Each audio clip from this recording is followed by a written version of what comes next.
Welcome, everybody. Let's get this started.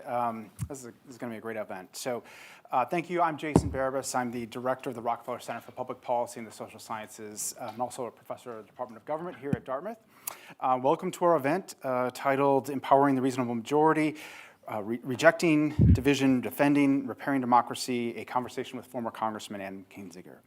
I will introduce our speaker in a moment, but let me start by thanking our partners and other organizations. So the Rockefeller Center appreciates the help and support from various campus partners we've had to make this event possible, in particular, the Dartmouth Political Union, which is the preeminent nonpartisan student-led political organization at Dartmouth College. We at Rocky have engaged with our partners at the Dartmouth Political Union, or DPU, on the Democracy Summit series. So this is part of that, dedicated to broadening the debate and tackling tough issues. And a special shout out to Dylan, Kavya, are out there, and Jess as well. Also want to mention Dartmouth College President Phil Hanlon, who's also been in many of those meetings with those same individuals at the DPU on this summit, but other activities. The Office of the Provost, the Dean of Arts and Sciences and the faculty, and social sciences in particular, the Department of Government, I see some of my colleagues here as well, and the Dickey Center for International Understanding, and the Ethics Institute. Let me also acknowledge that members of the Rockefeller Center's Board of Visitors are here with us, including our board chair here, Tim Harrison, member of the class of '78. And we all we're here for a meeting, and this is a very special moment for us as well. So thank you for your support. Thank you also to the Rockefeller Center staff who have helped make this possible, in particular Joanne Belay, Taylor, Bob, Fielding, Laura, and many others who have helped make this possible. So this is the class of 1930s lecture at the Rockefeller Center. And so Congressman Kinzinger is going to be our class of 30 lecturer and fellow. So past lecturers have included, among others, Cass Sunstein, Richard Holbrook, Stephen Breyer, Cornell West, Stephen Jay Gould, and Carl Sagan. So we're expecting some very illuminating comments from you. The class of 1930s is special because Nelson Rockefeller was a member of the class of 1930, and he practiced a style of politics within the Republican Party that has relevance today. He stood his ground and fought for his beliefs, even at great cost politically. Those themes, I'm thinking, will be evident today. So on behalf of the organizations in the broader Dartmouth community, we are pleased to be joined by Adam Kinzinger. He was a six-term member of the U.S. House of Representatives from the state of Illinois, and one of two Republicans to serve on the committee to investigate the dramatic events following the 2020 presidential election, particularly on January 6th. While in Congress, Kinzinger served as a member of the Committee on Energy and Commerce. He also served on the Foreign Affairs House Committee, as well as and he was a ranking member of the Subcommittee on Europe, Eurasia, Energy, the Environment in the 116th Congress. Prior to his service in Congress, Adam Kinzinger was a member of the Armed Forces, specifically the Air Force. He served in both Operation Rocky Freedom and in Operation Enduring Freedom. And he continues to serve in the Air National Guard. Today, Kinzinger serves as a commentator on CNN and is the leader of Country First. It's a cross-partisan movement of over 200,000 members that believes in working together to defend democracy, stand for truth, solve problems, and mend divisions. And in particular, they're interested in election reforms, including gerrymandering and the pernicious effects that has on the country.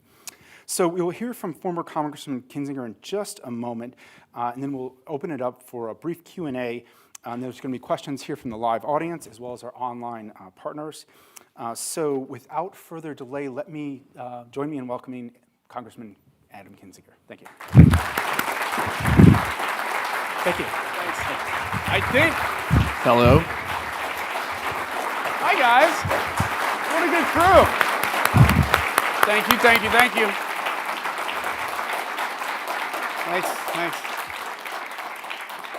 So I think I can just stand out here because this works. So that's perfect. That works well. Thank you, everybody. It's great to be here. And I actually flew myself in here, and it was a very beautiful flight, by the way. I will say there are some hills on the west side, though, that when you're coming in pretty low, they get somewhat choppy on you. But it was nice to be able to land here, and you guys ordered up some great weather. So I'll take credit for it. I brought some good weather with me. So thank you. Look, it's an honor to be here, and honestly, to be able to address a community that plays, I think, such an important role in not just the day-to-day, but I think in the future of this country, particularly Dartmouth, in terms of producing leaders that are going to go on, whether it's in finance, whether it's in government, whether it's any of the spectrum of stuff, that this country has, the richness of this country. And it's going to be this generation, by the way, that's in school now, will be the generation that has to save us, quite honestly. And so I want to talk, one of the things I want to hit first before we kind of get into the Q&A and the back and forth, we talk a lot about democracy, right? You know, I always grew up learning about the importance of democracy, learning how democracy worked, and I think we've gotten to a point in this country where many of us have taken it for granted. We've just assumed that democracy is going to survive. We've just assumed that every 2 years we go and we vote. Sometimes in the off year we vote in the local elections. We're always voting. There's always yard signs. And somehow this thing continues. And I think we saw, quite honestly, after the election in 2020, culminating in January 6th, that democracy is not a guarantee. And actually, as I've thought about it and kind of, been through what I've been through, I've come to realize that democracy is actually really the hardest form of government in the world. It would actually be really easy to have a dictator. I mean, think about that. If we had a dictator, somebody that was just making decisions on a whim, you wouldn't have to concern yourself with any of this, right? You could just go home, make sure you had food coming in, make sure you took care of your family, and all that government stuff, all that stuff that people get outraged in on the news doesn't matter because you have no control over it. What's difficult is democracy. And so why is it important that we defend democracy?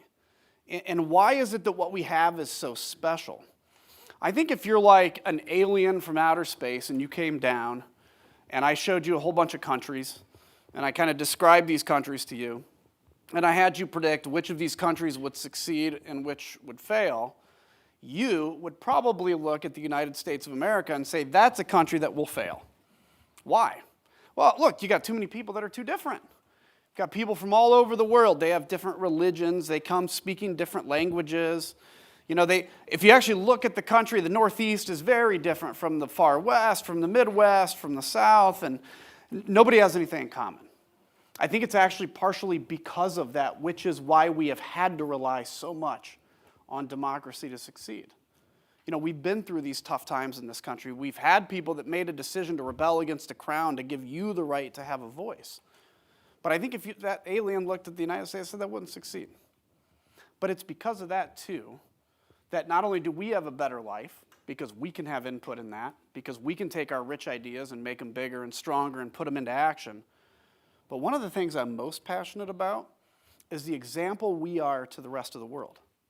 So after World War II, we're kind of in this moment now in this country where everybody, there's this kind of group of folks say, bring everybody home. No more troops overseas, no more spending overseas, let's spend the money here.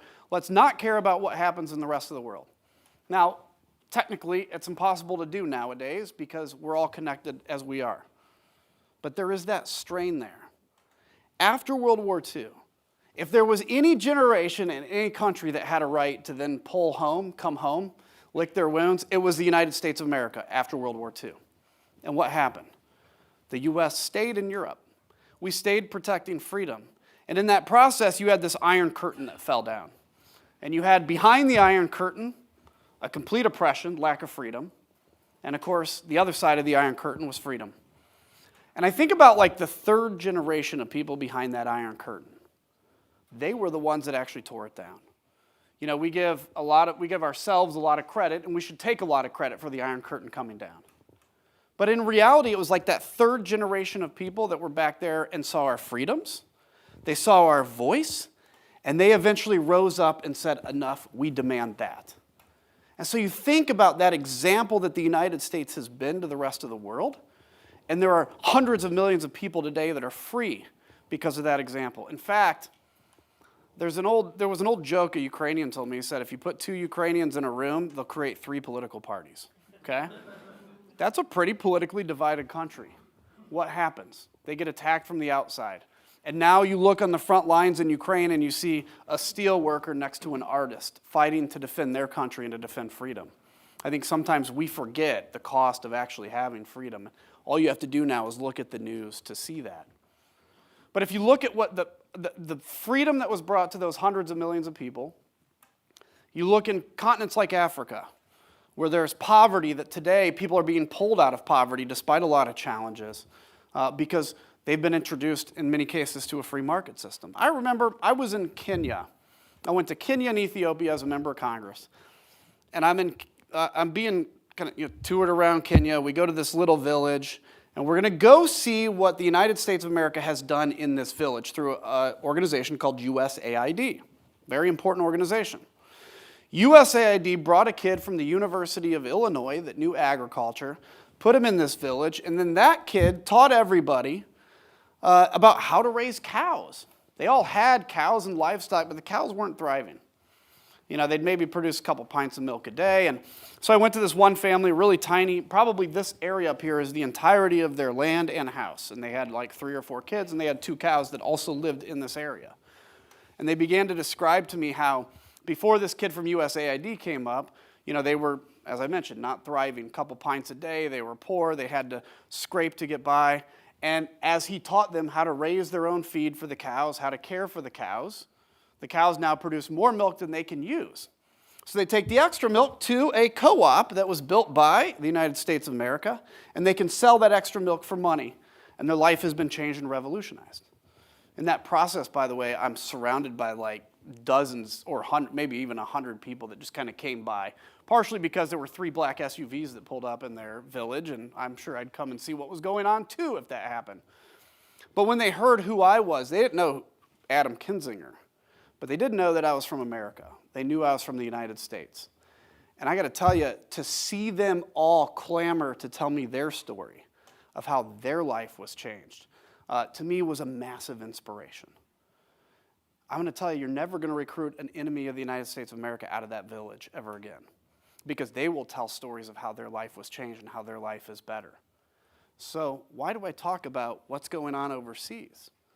Because what happens here at home doesn't just affect us.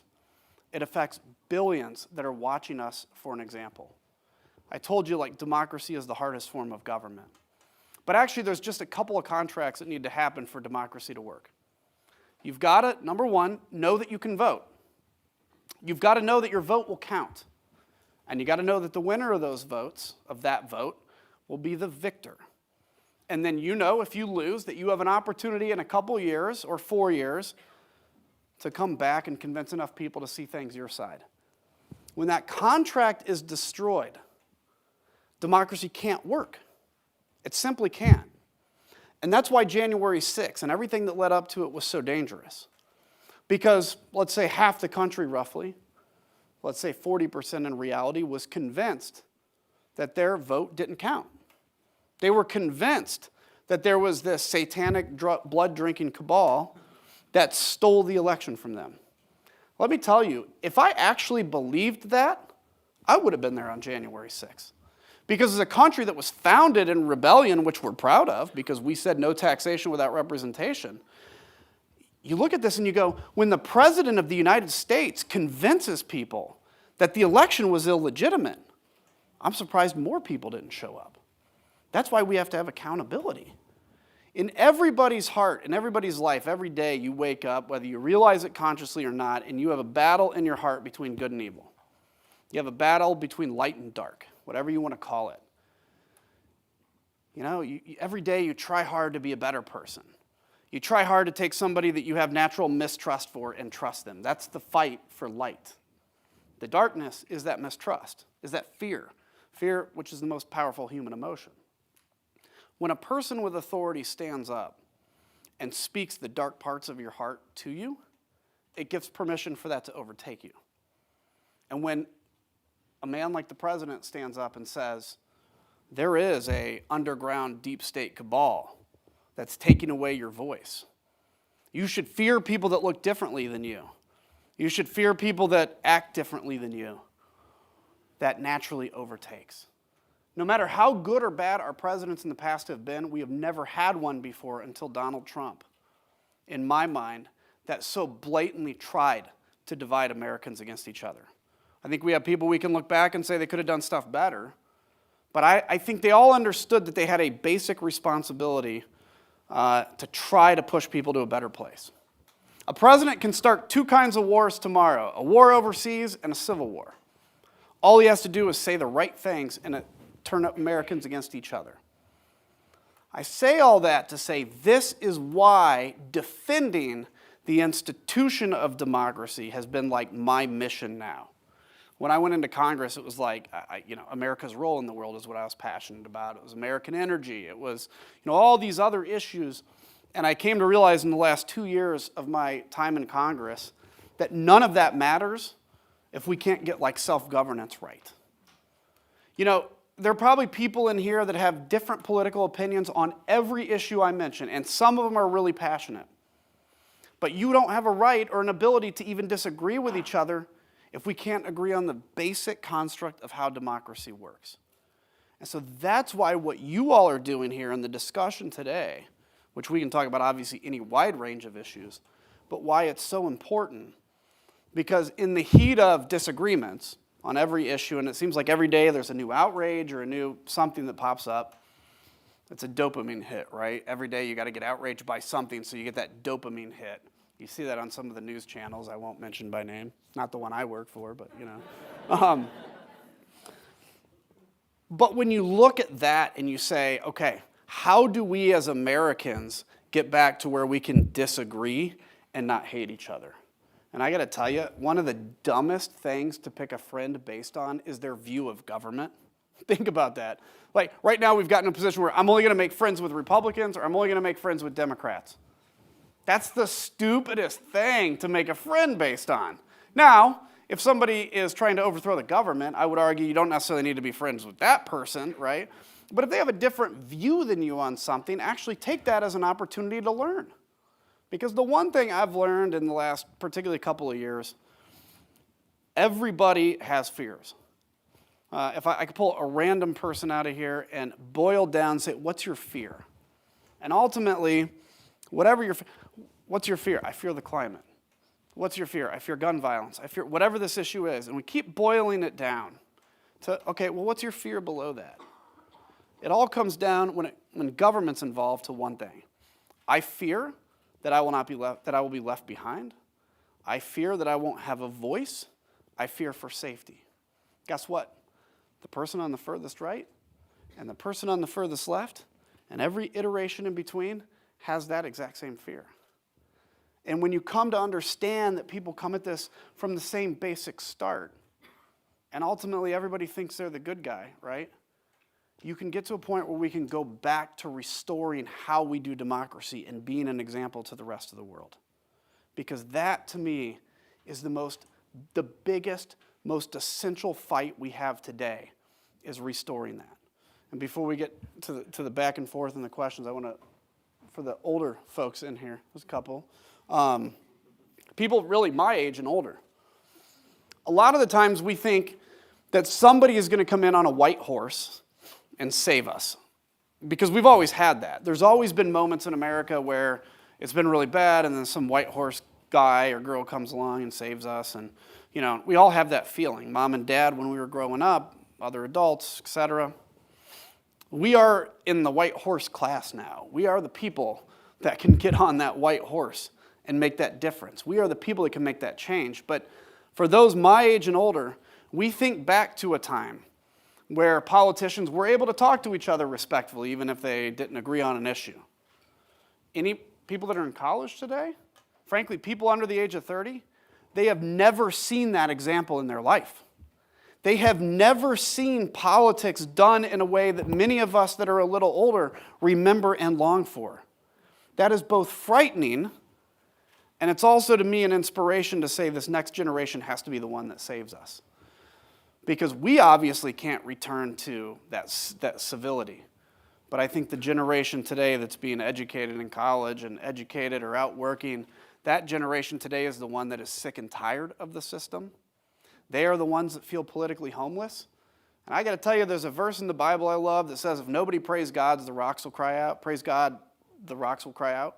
I think the same thing exists for politics. If you feel under or unrepresented for long enough, or you get angry enough, or you get disaffected enough, you're going to rise up and do something about it. And that's what this moment is about.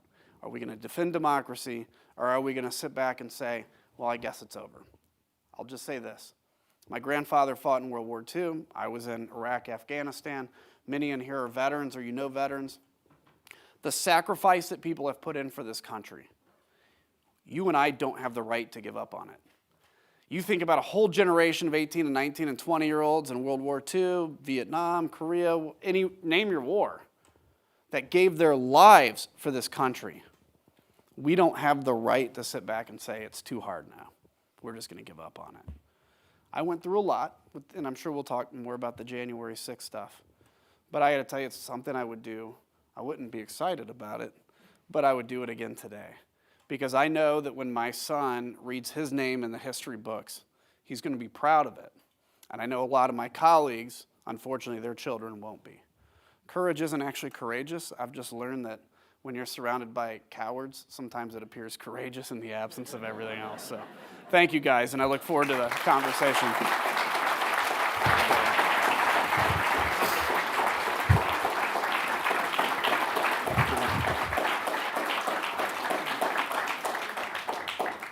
That was great. So we are going to turn it over to the question and answer period. Let me take this opportunity to remind those of you viewing at home that you can submit your questions to Rocky Q&A at dartmouth.edu, and you can use an ampersand or the word and for either of those, and we'll try to feed those questions here forward in just a moment. Also, later on, we're going to have an opportunity to have the in-person here audience ask questions. Please wait for the microphone and enunciate so the audience can hear you. And also, I've been instructed to remind you to keep your questions short and actually make them questions. So whenever possible, so that we can devote time to hearing from Adam Kinzinger as well. So I'm going to start off with some questions that the students and I have come up with. And you referenced the January 6th experience. I'm sure a lot of people, might not. I'm from Illinois, so I knew of you prior, but I'm sure you became a sort of a household word as a result of everything that's occurred over the last few years. So I guess you could reflect on that experience. Tell us 2 to 3 things that you learned as a result of participating in that House committee to investigate the January 6th attack on the Capitol. And thank you. So one of the first things I'll start with the disappointment. I always assumed when I got elected in 2010, I always assumed that my colleagues, even though I call some politicians, and these they're smiley McGee's, which is like, they basically are billboards, right? You talk to them, hey, it's great to see you, those people.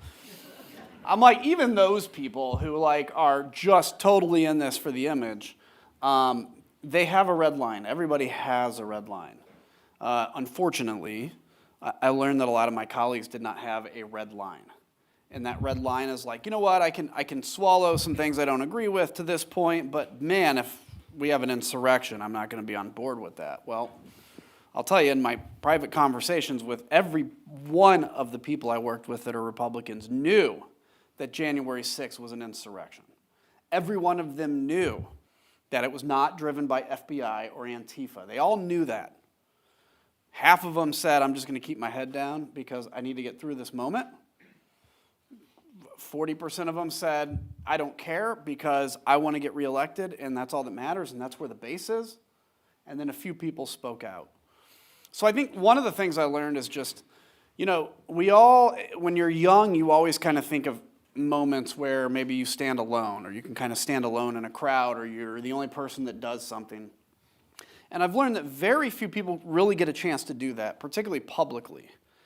And those that do, very few actually follow through on that. And I say that particularly to the students in here to say, as you think about your future and you think about your career and you think about where it's going to go, don't just make the assumption that when that time comes, whatever that right thing is, that you'll do it. Remind yourself daily that you are a person that is committed to doing the right thing no matter the cost. Because ultimately, you want to be able to look at yourself in the mirror and you want to be able to make a positive change.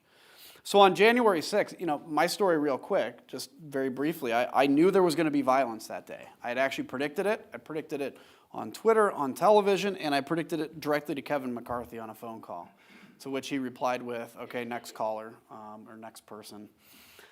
Because, again, that's what I said in the opening. When you convince people that the election was stolen, you can really expect no different, particularly when they're tweeting that they're going to have violence and they're going to come after you. So that day, I kept my staff at home. I asked my wife to stay at the apartment. I used to say I told my wife to stay home, but I've learned I asked her to stay home. And actually that day I took my gun into work. And, usually I don't take my gun to the Capitol because there's so many police officers, right? That day I did. And so I go in, I'm on the floor for the start of the proceedings. I decide to go back to my office once it started so I could watch it just from my office and not have to be on the floor. By the time I got to my office, I had realized that the perimeter had been breached.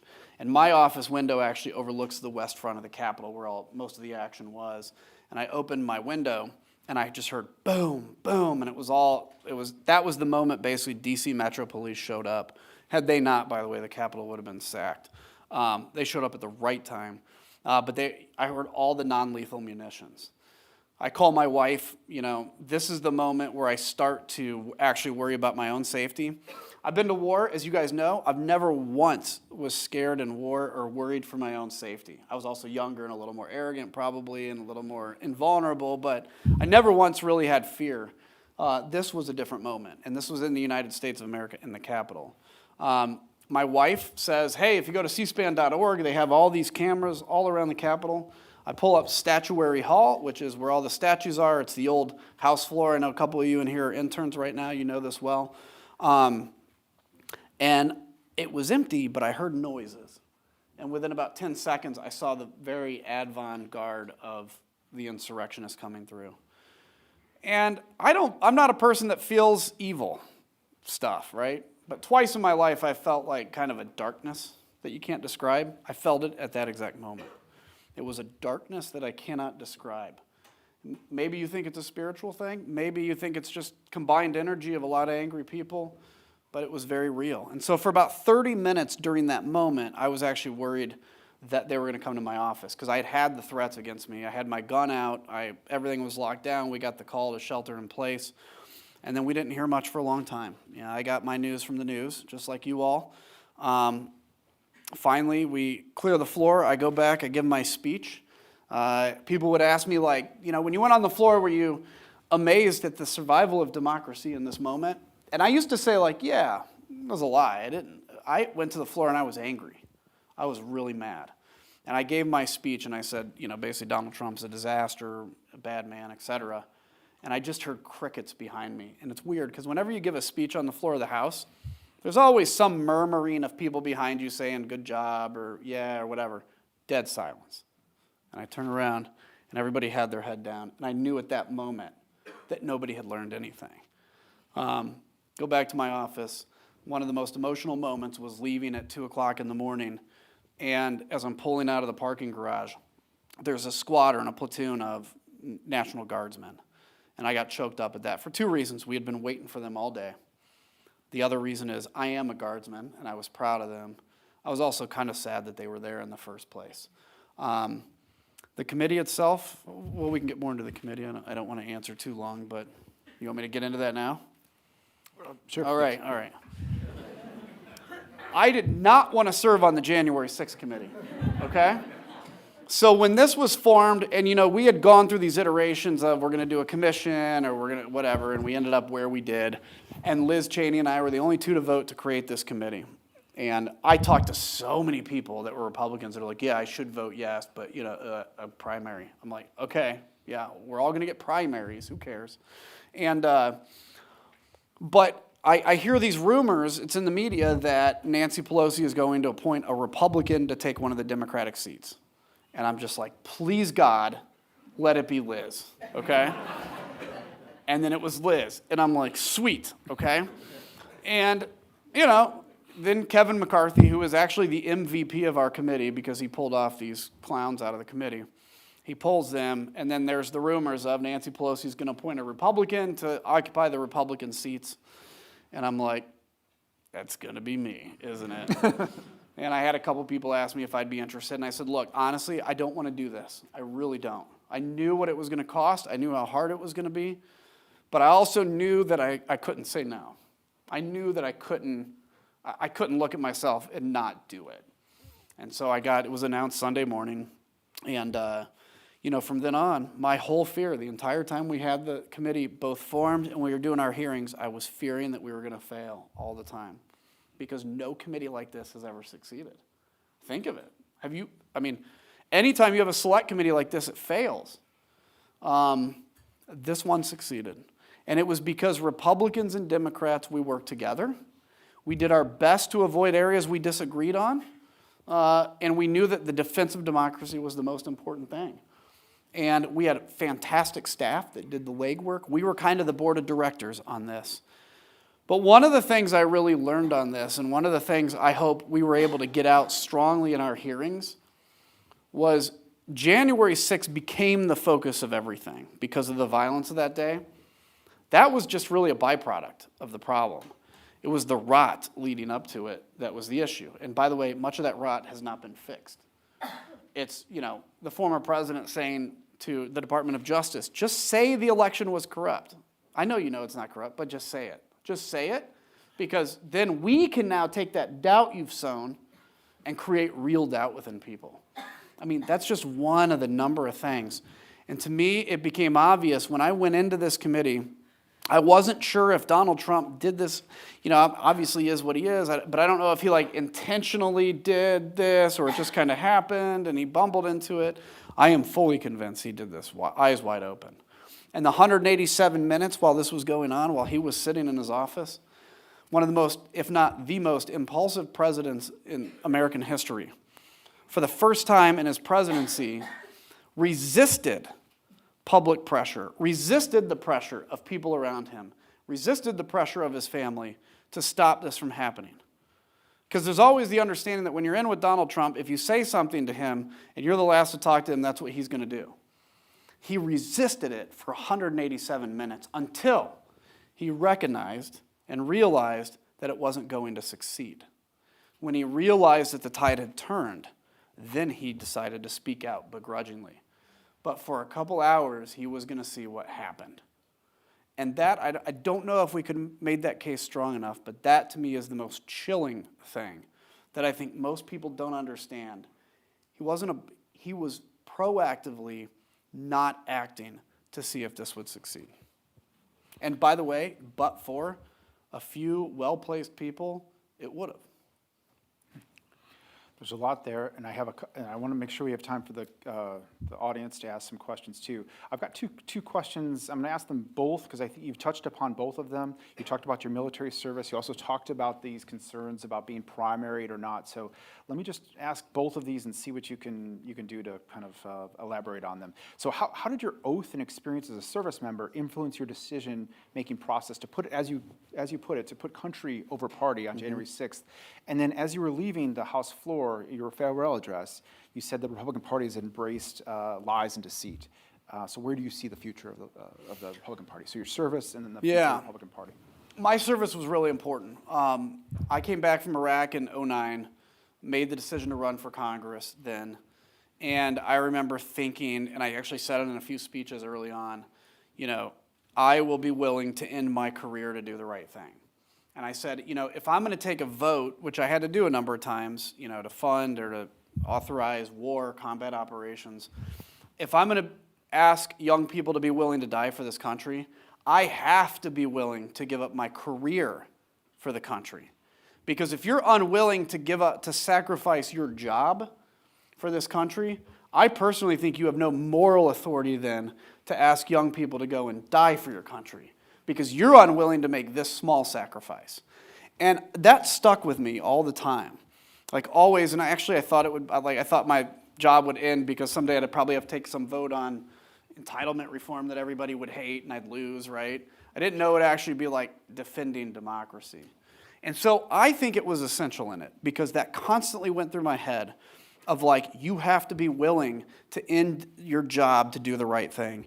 And that's what shocked me the most when those votes came up that nobody else was willing to, with few exceptions. So it had a huge impact. Secondarily, the other one was, what was the second part? Well, the future of the Republican Party. Yeah. What does this mean going forward? Just a small question. Small question. Given that, there's a rich history of only two parties in this country, if you jump some distance into the future, I think the Republican Party will correct to a reasonable party, if you want to call it that. I don't think that's anytime soon. I think what you have seen among Republicans now is it's all about cruelty.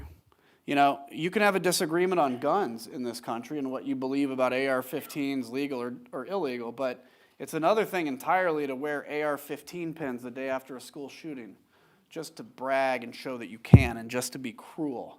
It works well with the base, by the way. It does not work well with the vast majority of the American people.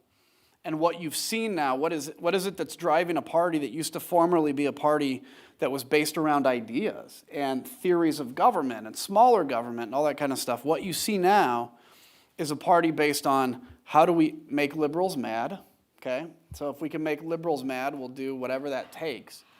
And then on Russia, it's let's support Russia because somehow Vladimir Putin is seen as this defender of traditional values. Like, none of that makes sense. And so I think the Republican Party is in an insane doom loop, a spiraling doom loop right now. And eventually it will crash. I think there's a really good chance that Donald Trump is the nominee for the GOP. Short of, and I caveat that with, if he's indicted on more stuff, I think that actually could make an impact. But I do not think he'll be president of the United States again. Because look, 60% of Republicans can still love Donald Trump, but 75 or 70% of Americans want nothing to do with him again. And democracy still wins in this country. So I'm very concerned about the future of the Republican Party. As a guy that bought into the values of the old Republican Party, it'll come back, but I don't think in the near future until they start losing a lot more. There's a lot we could go on these themes. Of course, Nelson Rockefeller had his own intra-party battles, sort of a different character than what we're seeing today, but still echoes of this. But I want to open this up to the audience at this point and have some questions. Ideally, we'd start with a student question. We've got a lot of folks from the community here as well, which is great, but the microphones are coming down. Maybe we could just go right over there.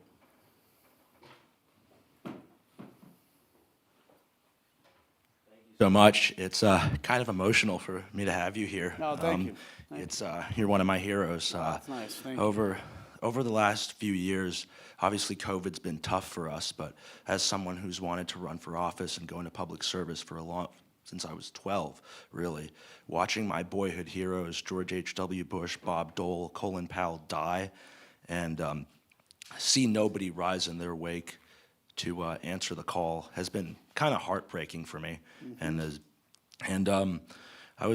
seeing you here, I have an American flag flying in my room and a country first mug on my desk. Good for you. Thanks. So That's awesome. my question is, what advice do you have people like me who are conservative, who but don't really feel like they have a party to work for when they go to Washington after they graduate college? Thank you, and it's a fantastic question because you and I probably both feel politically homeless right now, right? I'm sure there's actually a lot of people in here that feel politically homeless. My advice to you or somebody like you is, first off, do not get into it's very tempting to conform your views to what you need to be to get elected. And obviously, today's Republican Party would be probably very far away from what you believe. I think you are of the generation that is going to change this. So I think you can have hope that things will be better. But the best thing I can say to you is, even though the end of your life seems really far away, and hopefully it is, always think about, at the end of that life, am I going to be able to look at myself in the mirror? Am I going to be proud of what I have done? Am I going to have told the truth?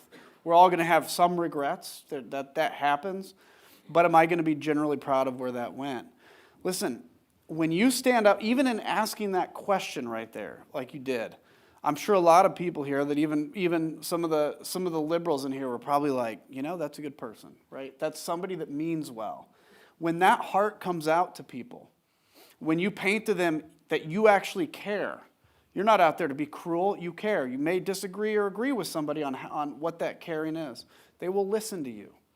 When you paint a vision for the future and not just, rehash grievances, they will listen to you. And I'll say to you as somebody, if you want to run for office, and frankly to anybody in here that wants to run for office, find your passion outside of running for office, but look for that opportunity. And when that opportunity comes, go for it and don't be afraid to lose. If you're not afraid to lose, you will be able to tell the truth. If you're scared of your own shadow, you still probably may not win, but if you do win, what's it for, right? So the best thing I would say to you is don't put the burden of the future of the Republican Party on your shoulders. All you can do is be true to yourself. All you can do is share your heart with people. And there's 300 and some million other people that have to make a decision. But you can make a huge impact. And I think we all are in this social media moment where you're just like, everybody's angry at each other and we're tweeting. We all have good hearts in here. Show people that heart.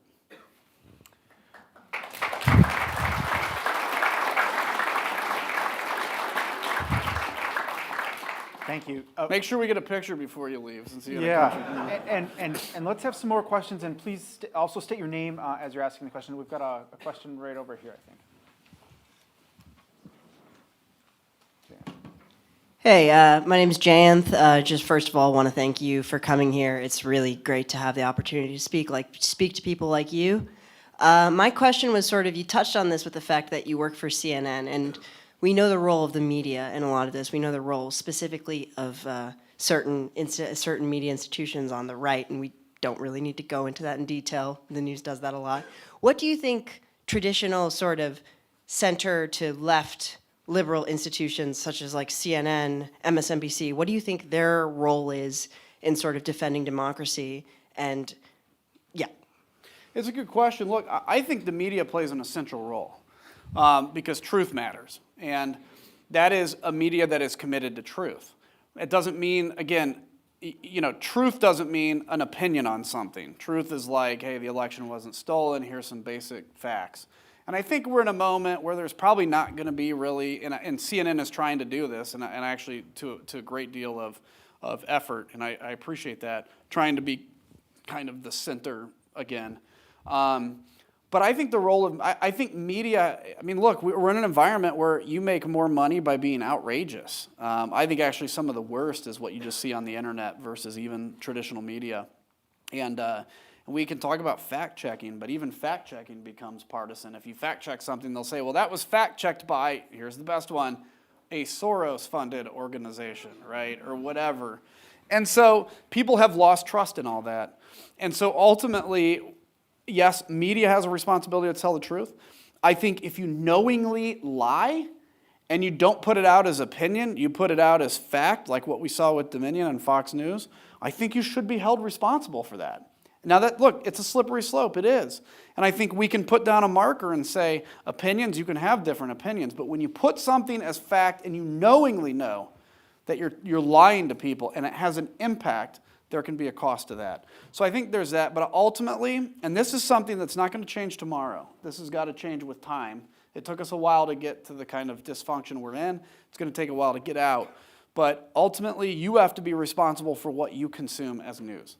And if you're on the internet and something looks really good and delicious, like it came from some legitimate news organization, just know that if that's an organization you've never heard of, it could be a CCP-funded thing. It could be a Russian-funded disinformation. It could be somebody that's trying to have you click to make money, and it's totally untrue.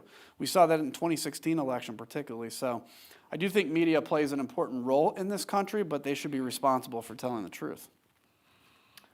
I saw some more hands. We have right here in the middle. See if we can just go right in the center. Thank you. Please give us your name. Thank you. I'm Sophia. You talked a little bit about the media's responsibility in projecting truth to Americans, but I'm really curious what you think, who holds the responsibility for reinstating truth as sort of the baseline to the American political system, and how you think that's going to play out? Ultimately, it's a great question. Ultimately, it's you. I can say like it's members of Congress or it's senators or whatever, but they're just going to do what they got to do to get elected. And that's the nature of what that job is, if whatever I have to do to get elected. So ultimately, that reinstatement of truth is with every one of you. And I think it's understanding, too, when we talk about this, it's not saying everybody needs to be a moderate and everybody needs to find agreement on the issues. I don't want that, honestly. That's boring. It's the old thing of like, Liberals benefit to the country as they pull America forward. You know, conservatives benefits as sometimes they say, okay, not so quickly, right? And so everybody brings positive things. And so, yeah, I think it's a responsibility of everybody here. And ultimately, I'll talk as a Republican for Republican politics. There's been a massive failure in the church. In the church. You know, I'm a churchgoer. You might have heard it in my language a little bit, but I go to a church that doesn't play politics. You know, there are many people at the pulpit that have made America God, and they've made Donald Trump on the same level as Jesus Christ. That is a big institution to this society, and it is a failure of the church to say, treat people with respect, respect differences, and then, of course, community organizations, I'd say. Thank you. We have other questions I see here. There's a hand right in the back. I'll try to keep them short so we can get to more people. Well, you've got I'm a politician. media, church. We're burning through it here. Let's go. Thank you. It's a pleasure to be in the same room with you. I come from the other side of the country, you know, from Los Angeles, and I'm wondering your point of view about, you know, in defending democracy, could a big part of that, or could a small, or the beginning of actually defending democracy be those of us that feel without a party, whether we're on the right or on the left, need to a place to call home, you know, and should that be led by those of us that don't have a place to go to? Is that the beginning of real change, in your opinion? It's a fantastic question, and thank you. And it's interesting because if you go back, you know, you talk about Rockefeller Republicans, there were really 4 political parties, all until basically recent memory, and those parties were conservative Democrats, liberal Republicans, conservative Republicans. The Northeast, liberal Republicans, conservative Republicans from the South, right? And they would find alliances. That's why there was a lot more bipartisanship, because they found these alliances. And over time, because of the primary system and money and everything, by the way, we've got to revolutionize campaign finance in this country. It's in the last, it is, we are turning into an oligarchy right now, and we can't do that. But there used to be 4 different parties, and they have self-selected themselves to basically 2 parties. There can be no more pro-life Democrats, there can be no more pro-choice Republicans, as an example, because it's all purified through this primary system, and many people that would consider themselves somewhere in between get left out. Or people that maybe agree with everything one party does, but they don't like the tone. I would love, personally, to see a third political party that was effective and kind of centrist. I would love to see it come about. I think it would drag the other parties to the middle. Let's be honest, the ability to get that done is hard. In Illinois, if you would run as a Republican for Congress, you have to get 800 petition signatures. If you wanted to run as an independent for Congress, you have to get 20,000 petition signatures. And by the way, every one of those 20,000 people could never have pulled a ballot for a Democrat or Republican primary. You can't get there. It's impossible. So the system's rigged, right? Sound like Donald Trump. System's rigged. And so I think things like you're seeing organizations working for ballot access for independence is important. Things like jungle primaries, ranked choice voting. Obviously, campaign finance reform is essential. I would love to see a third party come about. One thing we have to do prior to that, though, is get people out of this mindset that there's only 2 sides to every issue. Because what happens is, you may like the theory of let's say a moderate candidate, but then when they start talking about issues, guns, abortion, right, the 2 hot top, and they have an opinion that you don't have, it's like, oh, well, I disagree with you on that, so I'm going to go back to the traditional side over here. And that happens all the time. So it takes some time. So I'm not sure if that's the beginning, but I think ultimately I'd love to see this country in 10 or 20 years at a point where there is an effective, efficient, and competitive centrist party. And that will actually force the other parties back. It may actually destroy the centrist party because the other parties will be forced back to the middle. I want to remind the audience that's watching on remotely to submit questions, so hopefully we'll get some of those as well. I have some other questions, but let's make sure that we don't have more in the audience. So how about over here? I saw that hand go up first. One of our... Thank you for being here. I'm a former Republican state representative and wondering where my party has gone. You and me both, my friend. These days, I'm involved with a group called Braver Angels. It's trying to get people to talk to each other Yes. across political boundaries. And one of the things we find is when people actually sit down and have a conversation with people they disagree with, they find out they have a lot more common ground than they realized. And it seems to me part of the problem is people are in bubbles. They're in bubbles geographically, they're in bubbles on social media. And how do we get people out of their bubbles and into having meaningful conversations with people that get past just the usual culture wars, slang expressions? You know what? You and we have everything in common, obviously, as kind of like homeless former officials. Braver Angels is a great organization. I know it. I think I think Country First has done some stuff with them, or we're going to. And basically, they're just bringing people together to, like, far left, far right, whatever, talk. And by the end of it, these people are crying and hugging. I mean, it's an amazing thing because humans by our nature we're tribal, we're social, we like interaction. And I think, COVID accelerated this a little bit. We feel very isolated right now. We found our tribes in Facebook instead of, in each other. No longer do we hang out with our neighbors like we used to, and we didn't care. My neighbor was a Democrat growing up. We didn't even care, right? They were the neighbor. Now we only hang out with like-minded groups. I think, so two things. Number one, I do believe the younger generation is trending away from basically being only on the internet. I've seen a lot of younger generation people kind of eschewing some of the social media stuff. There's a new thing out now, by the way. It's called like Be Real. You guys all know it? I just learned this yesterday. Somebody's like, do my Be Real. I'm like, I don't know what to do. Anyway, but I think the younger generation is getting more into actually knowing each other. But I will also say this, while we in here can't necessarily affect the rest of the world, we can affect ourselves. And I would encourage anybody in here to do what this gentleman, what's your name again, sir? Doug. To do what Doug is saying. Meet somebody that thinks differently than you and just listen to them. Don't debate them, just listen. And maybe they'll want to listen to you. But that's so beneficial to us just to learn that behind every angry face is a human being. And that will revolutionize you and actually may extend your life because you're not sitting around angry and stressed all the time. But also, go look at Braver Angels. It's a fantastic organization. How about some more questions? Now the hands are coming up here. So let's go to this side of the room. We've got one right there. Hi, my name's Evan. I have a question about partisan redistricting or gerrymandering.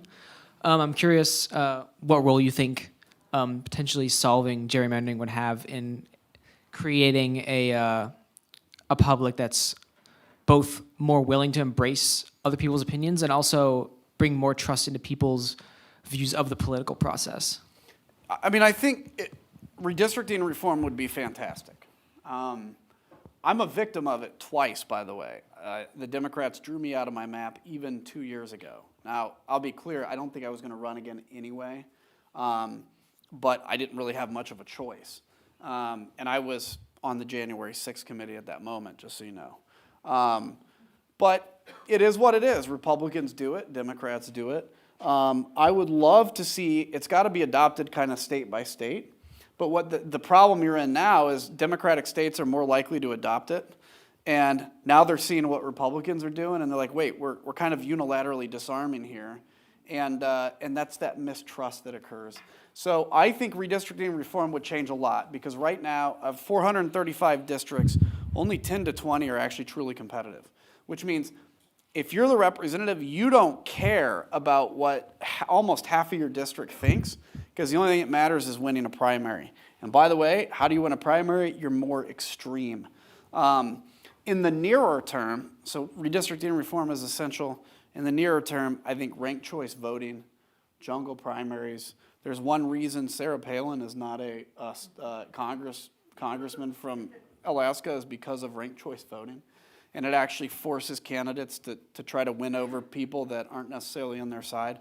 So if you're unfamiliar with those theories, look into them, because I do think that's going to be where you'll see a lot of movement. But I would love to see redistricting reform. So we have a question from the online audience. When are you running for president? I'm in New Seriously. Hampshire. I'm just kidding. And then the word seriously after this. And then by extension, we've had some other people ask, what do you think are some essential characteristics of the Republican nominee?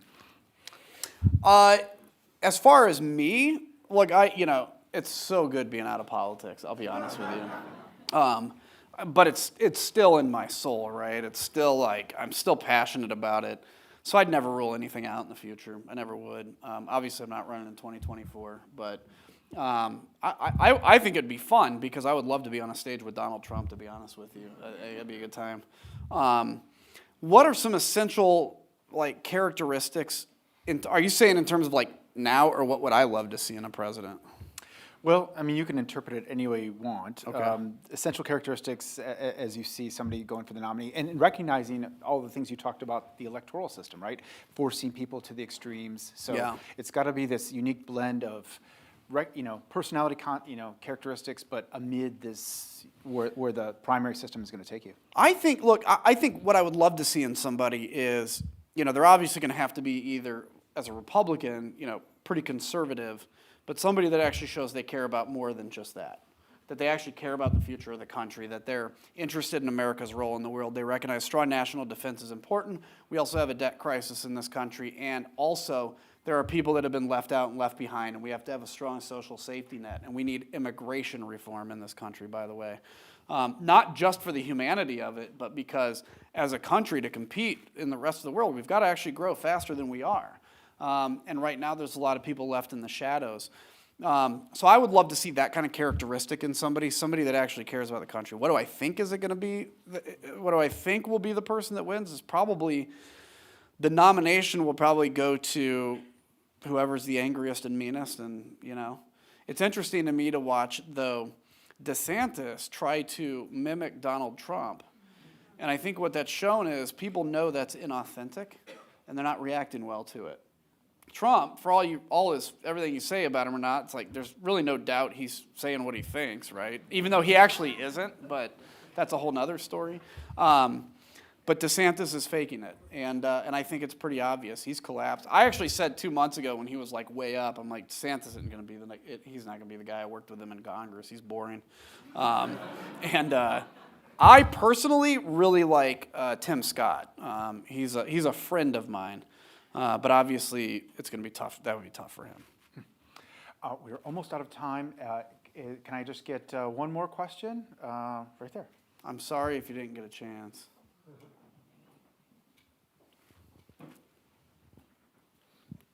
Thank you so much again. This is really fascinating What's your name again? conversation. I'm Quinn. Hi, Quinn. You were mentioning Republican, Democrat. I'm a Democrat, and I found that Republicans consistently are so much better than us at dragging the middle ground, or what socially palatable is being centrist, further and further to the right. Yeah. And I was wondering what commentary you had on the equating leftist extremism to rightist extremism. Yeah, great question. Great. I didn't mean to cut you off. No, okay. If you have things to say, that works. Look, I got things. Okay, there is no doubt the battle in the Democratic Party right now, as I see it, is there are some far left elements. You see this in the issue of, Democrats get angry when you say, you guys want to defund the police. No, we don't, right? Well, there are people that have said that, but the Democrats have done so far a better job, I think, of kind of keeping that in check.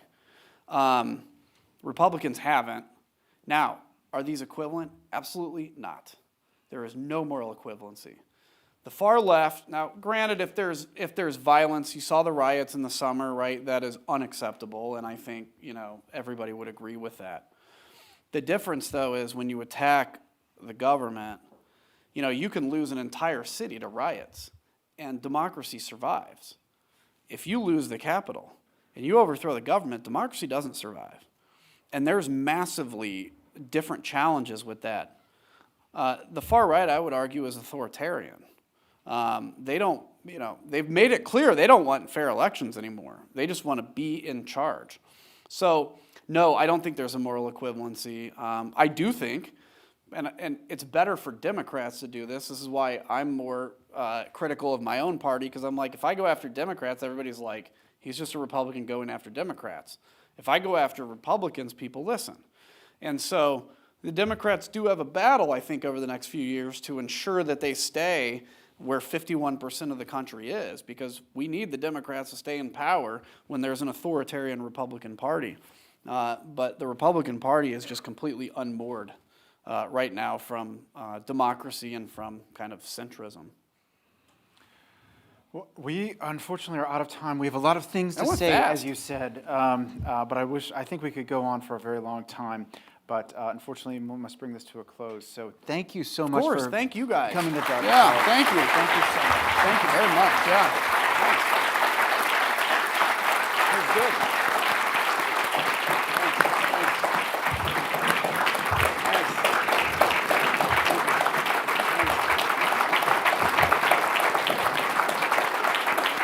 It's a warm Dartmouth College welcome. Yeah, Dartmouth. Thanks. Please come back. All right, absolutely, absolutely. Hey, country first guy, come up here. What's your name again? Josh. Josh, nice to meet you, man. You got your